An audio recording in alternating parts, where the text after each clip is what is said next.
All right, and we're back for another episode of the Lakers Fast Break podcast.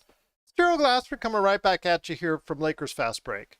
Pop Culture Cosmos, Inside Sports Fantasy Football, and Game Source. We truly appreciate everyone out there listening to all of our great shows. And if you can, please give us that 5-star review on Apple Podcasts. Plus, if you can like, share, subscribe, follow, or do anything that you can to support us here at the Lakers Fast Break, it is truly appreciated. Plus, also as well, if you can support our friends at Lakerholics.com and also ThriveFantasy.com or Thrive Fantasy on your mobile app, where you can go ahead and be part of the action today when it comes to daily fantasy sports betting and player props on the NBA, NFL, right in playoff crunch time, and also as well upcoming Major League Baseball, PGA, and also as well esports. Just go ahead on your first deposit, type in the code LFB. It lets them know that you're getting this info from us here at the Lakers Fast Break. Plus, when you make your first deposit and put in the code LFB, you can go ahead and get a matching from Thrive Fantasy, dollar for dollar, up to $50, as long as you put in $20 or more on your first deposit from our friends at Thrive Fantasy. Well, what do you know? A trip to Houston has done the Lakers some good with one of their best performances so far overall during the course of this season so far, especially in the first half. I cannot say enough good things about how well they played in the first half. Just a very well-rounded game as far as first half. Took their foot off the pedal in the third quarter, but decided to go ahead and put it back on again for the fourth quarter and closed out very strong, giving some LeBron and AD a little bit of rest. But they went ahead and won pretty handily today, 120-102. And here today to talk about the game. And I'll tell you what, he's a happy camper indeed. And while I drink this chocolate milk, no, I'm not going to make this a tradition because chocolate milk is harder to get right now in the middle of a pandemic. So it's not always easy for me. So I can't do that as a tradition. But while I drink this chocolate milk and share this out to the rest of the world, it is my good friend indeed. He is the mastermind behind Lakerholics.com and also his great site at Medium.com. I know him as Tom Wong, but you know him as Laker Tom. And Laker Tom, this is going to really taste good because this is a game that they should have played on Friday. Yep, it was a great performance by the Lakers overall. They Boy, it was good to see Anthony Davis come back and have a bounce back game exactly like we wanted him to have. I know, right? LeBron is his usual stellar self, and the third best scorer on the team, game ball to Taylor Horton Tucker. Yes, you're so excited. Really I know. Had a terrific game. Yes, he did. Yes, he did. Played great defense. They had several steals, 17 points. It was really fun to watch him play, and the kid he's got great court vision for when you think that this guy is just 19 years old or 20 years old, just turned 20. Boy, he adds a lot of depth to the Lakers 10-man rotation, and it's going to be hard to keep him from getting more minutes the way he's been playing. So it was a performance that we'd like to see every night, right, Gerald? Absolutely. I mean, when you look at his stats so far, he's 20. He's barely I mean, you can almost consider him a rookie as far as being on the NBA floor. Younger than 44 guys drafted this year. Exactly. So, I mean, when you look at it on the interim, I mean, 42% from the field and 31 from the line, you can go ahead and rip him on that. But we knew it was a growth process. He just needs time. He just needs minutes. And I always said, Tom, if he gets it ever above 35 from the three-point area, it opens up so many things for him. And today he was shooting very well, playing good defense that kept him on the floor. And that's primarily the reason why he got the minutes, is because he played outstanding defense. Alex Caruso, and you won't see it on the box score, also played very good minutes as well. 3 steals on the defensive end. It was a much more concerted effort on the defensive end, and that's what I really like to see. It helps with the transition, helps when you get those turnovers. The Lakers like to run, and they got a chance to do so today, and I was really happy to see that. Well, it was good to see them get a lot of blocks. I mean, they blocked 8 shots today. Yes. And 6 in the first half, I three think, of them by right? AD, two of them by Talon didn't get any blocks, but he had four steals, um, and it was just a good all around performance. It was fun watching AD go against Christian Wood, who obviously is a fan favorite of you and I. Yeah, and I don't want And to. Well, hold on a second. I want to just say this. Sean Grice, I know you saw this on the email. Said, oh, he totally outplayed Christian Wood tonight. But the thing is, Tom, how much more is AD paid than Christian Wood? How much right, more thought of is AD and Christian Wood? He should always play better than Christian Wood. It's when Christian Woods plays at that level that's a surprise. That's what you see in him. You and I see that now in Christian Wood, but AD should always play at this level. yeah. Well, he outplayed him. He basically outscored him for the whole game in the Yeah. first half. Had a terrific first half. I think he went 9 for 9 before he finally missed a mid-range jumper.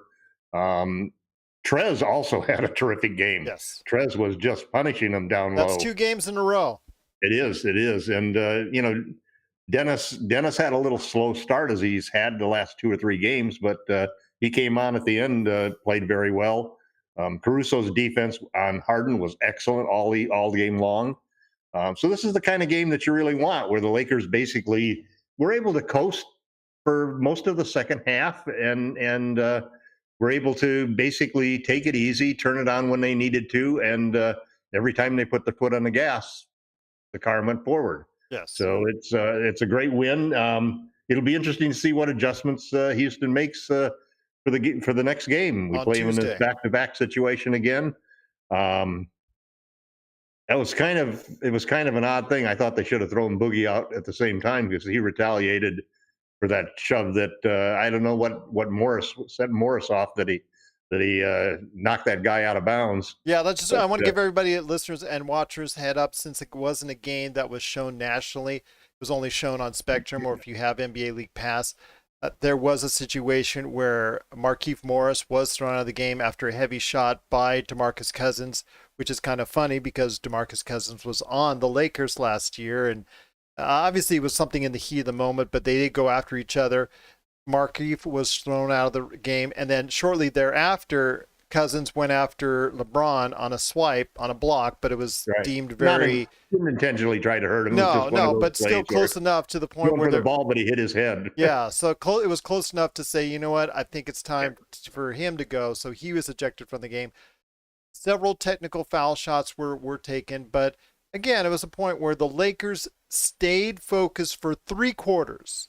Let's put it that way. Not the third quarter, because they kind of took their foot off the pedal, but a 26-point lead go down to 13 or 11. I think it actually was to 11. It went down to 11. So, and it was just kind of frustrating. But you get, again, in the start of that fourth quarter, they turned it on, and that's what you want to see from this team.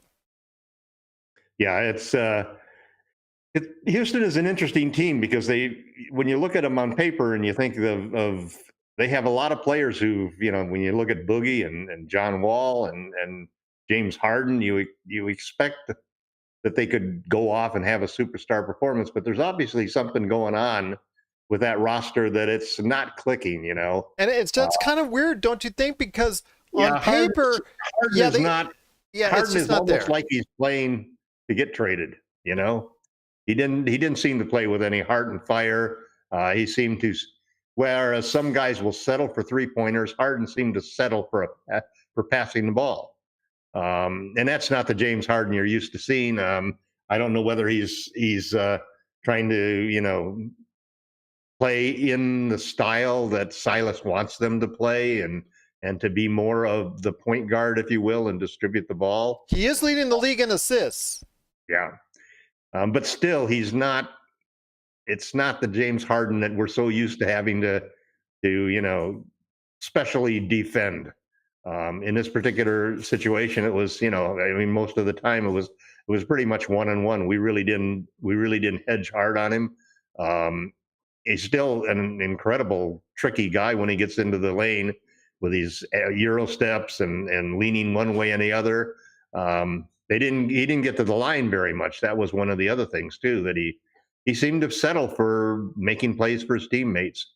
And they were ice cold from outside at the start of the game. McLemore couldn't buy anything.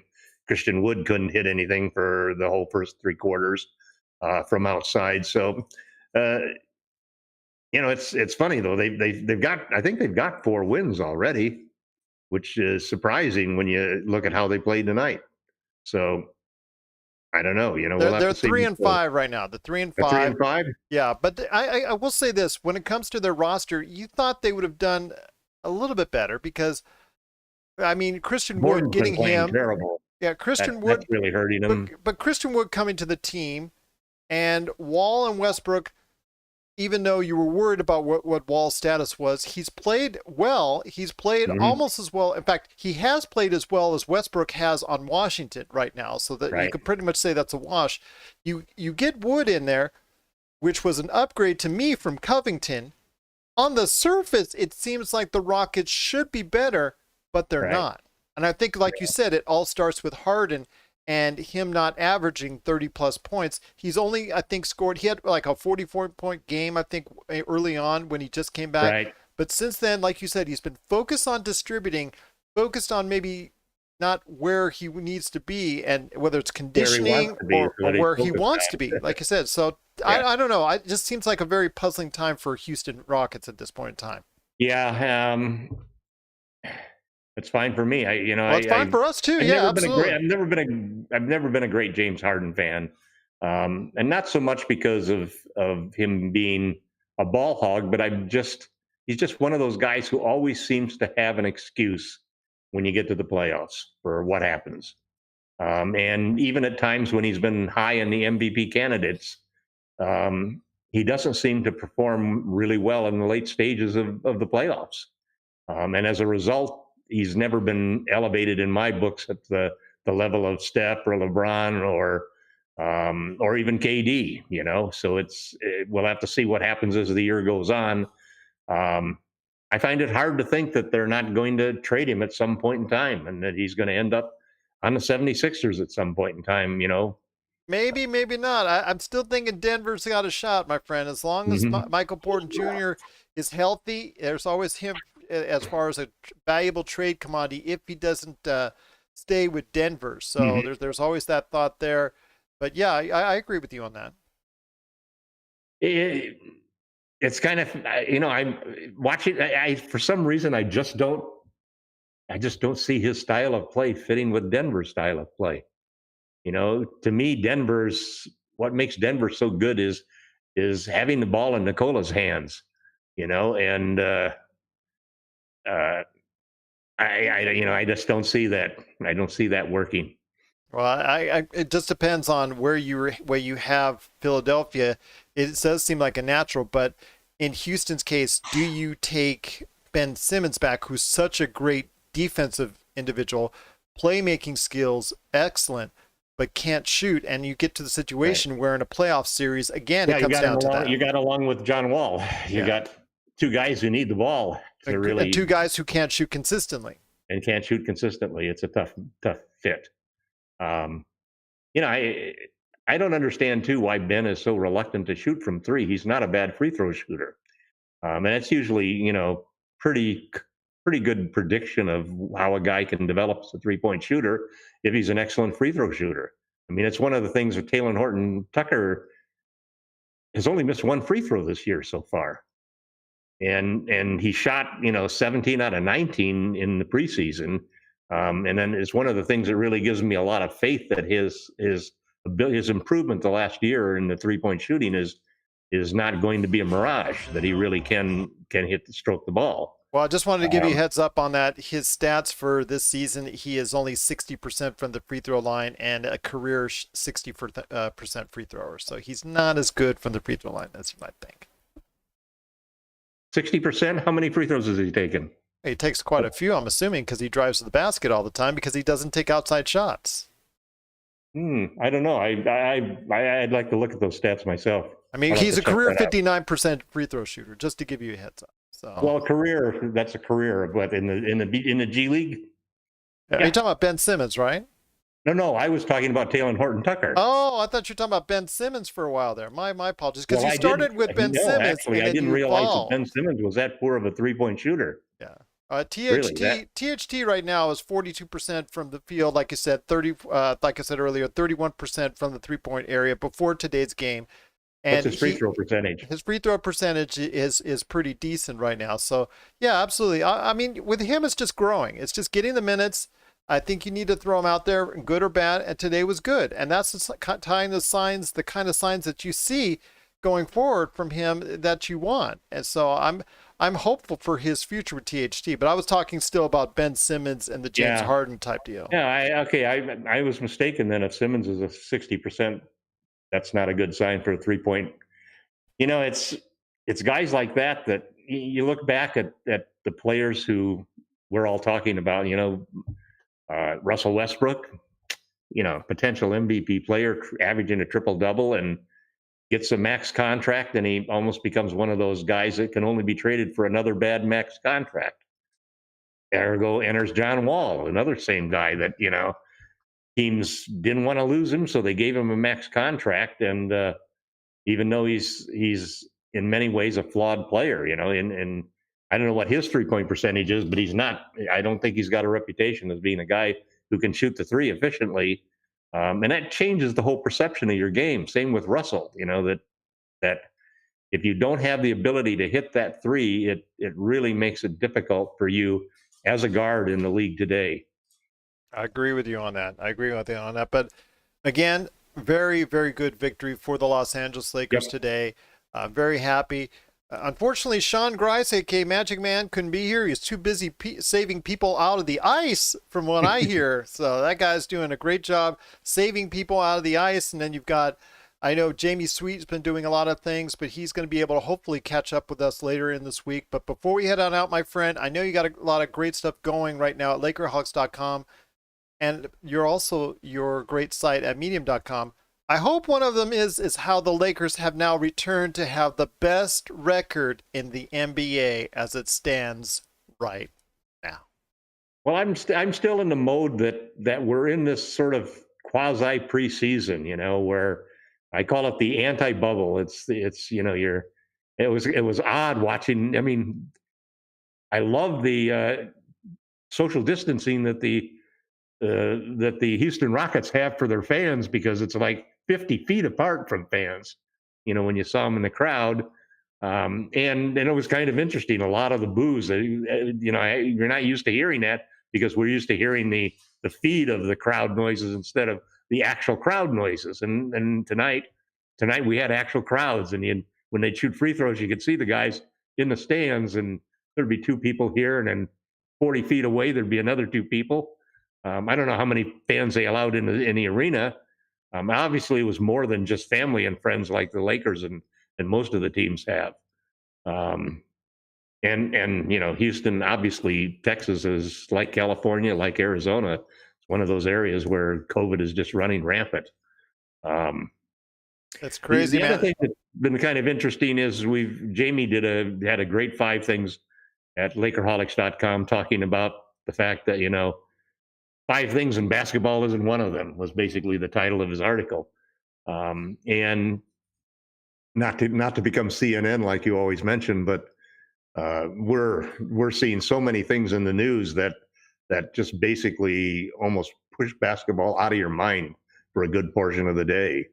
And so and I know that has to weigh some on the players too, especially some of the social justice issues that are happening in this country, and how we're dealing with them. So it just adds to that whole mystique of a season where you've got teams like the 76ers all of a sudden having COVID issues, Boston and, Celtics got their and game the canceled Boston today. Celtics. I mean, you got their best player out for 10 days for contact tracing, and you just hope that, I don't know how we can, you just hope that it's going to go through, and that the Lakers are going to somehow keep themselves safe from this. But it's so hard. Los Angeles is just going like crazy. I may have to go down to LA on a business deal later this week, and I've been resisting it left and right, and yet it's looking more and more like I may have to go there. Um, and I don't know how you have a COVID safe conference room to have a business deal in the middle of this situation. So You know it's how you do it? You know how you do it? I remember in like the old spy shows, like Get Smart, or even when it was Mhm. mocked in Austin Powers, where you have the cone of silence. You have the cone you can put through, and they lower it down on you. That's the only I way I can actually see looked it. that up. There are rectangular plexiglass things that you can get to sit on the conference table Well, I'm so going to that you're CES this enclosed in. week. Well, I'm going to the Consumer Electronics Show this Mhm. week virtually because that's the first year that it's happening like that because of all what's going on. But I'm expecting there at least to be some vendors to have to selling this cone of silence, to do these Right. protective cones like that. I'm expecting some of them to have that just because of what's going on. But all kidding aside, with what's going on with the coronavirus, like you said, Philadelphia has just been terrorized by it, barely unable to field a team yesterday, and there's so much more going on. Boston may not be able to play a game until Friday at the earliest to get. What are the rules that the league has made about when a game is postponed versus when you're forced to I play? think it's I'm a six little healthy players. You got to have six healthy six players. healthy players. So if you got six healthy players, you play. Hmm? And then what happens if two guys foul out?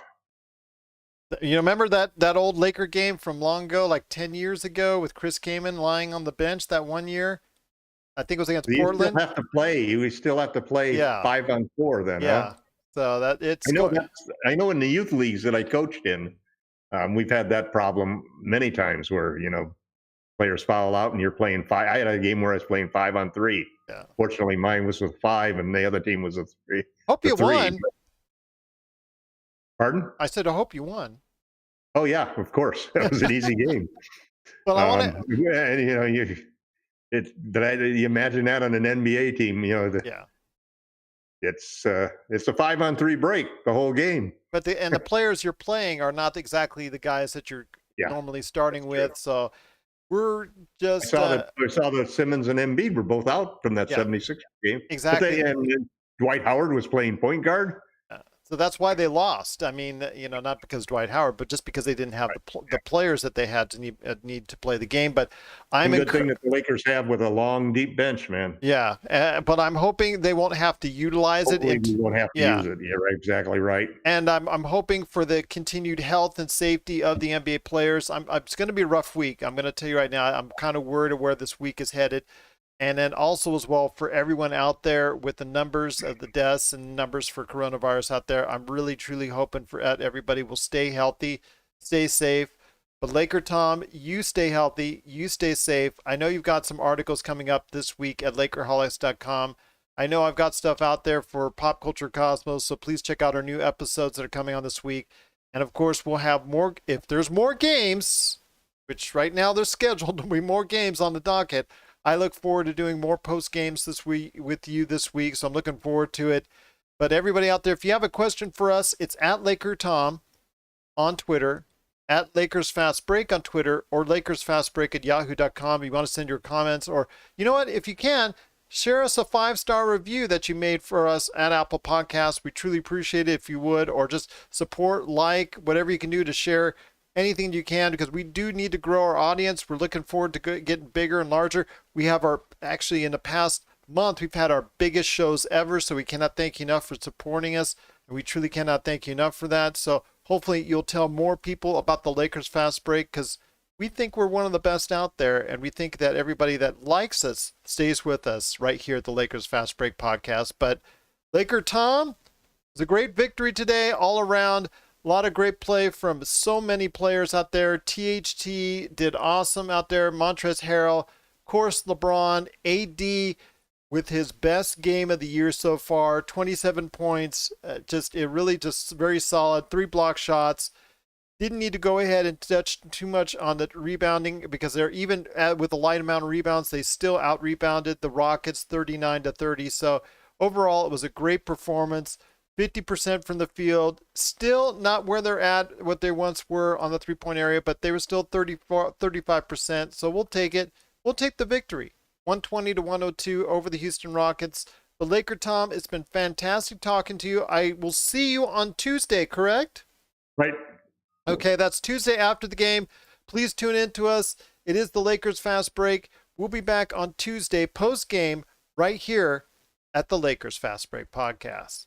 Thanks for watching, everyone, and all the best. Stay safe out there.